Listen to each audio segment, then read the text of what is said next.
खैरपुर की तहसील coat DG में 1991 से मंजूर शुदा गवर्नमेंट बॉयज प्राइमरी स्कूल दीन मोहम्मद चर की इमारत आज तक तामीर ना हो सकी, जहां 150 से ज़ायद तलबा मौसम सर्द हो या गर्म खुले आसमान तले तालीम हासिल करने पर मजबूर हैं।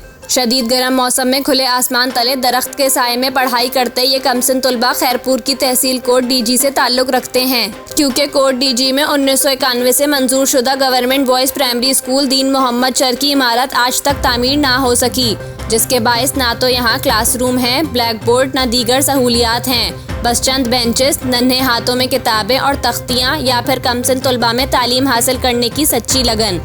स्कूल इंतज़ामिया के मुताबिक 150 से ज़्यादा बच्चे दरख्त के नीचे तालीम हासिल कर रहे हैं। 1991 से स्कूल मंजूर है। हम मुतालबा कर रहे हैं कि हमें फौरी तौर पर स्कूल बिल्डिंग दी जाए। स्कूल के लिए बनाई गई आर्जी इमारत खस्ता हाल हुई तो दरख्त के नीचे ही स्कूल कायम कर दिया गया। हालात के पेश नज़र कई बच्चे तालीम से दूर हो गए।